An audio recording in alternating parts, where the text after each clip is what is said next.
Well, worshippers have gathered at Sydney's St Mary's Cathedral this morning to pay tribute to Pope Francis. Live to Crystal Wu, who's there for us. Crystal, how was the turnout today?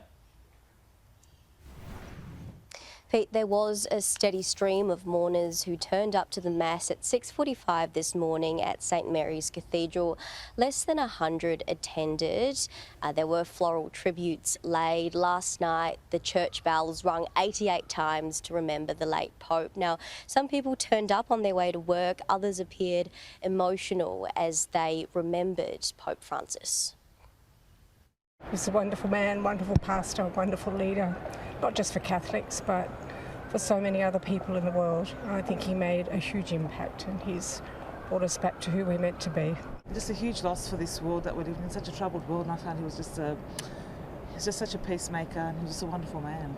He's being a gentle, kind leader, an understanding leader, not so dogmatic, willing to understand that the church does need to grow and change. Home Affairs Minister Tony Burke was among those who attended. He described how he remembered the Pope. I think that champion for the poor is something that's so well understood, and as well as his great love for soccer. I think that's all there. But you know, one of the things that you want in someone who's the head of your church is someone of great humility who spends their lives seeing who's the most disadvantaged. Pope Francis was remembered for his advocacy, but he was also known for his more progressive values.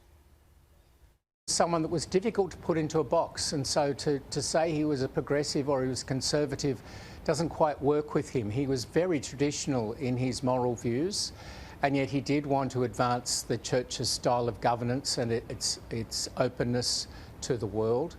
And so I think that we find him something of a paradox, that some people wanted him to be more progressive and others found him too progressive. Pete, more than 5 million Australians identify as being Catholic. That's about 20% of the population. But as the Prime Minister pointed out, both Catholics and non-Catholics across Australia are mourning today, and there will be several mass services held right across the country so Australians can remember the late Pope.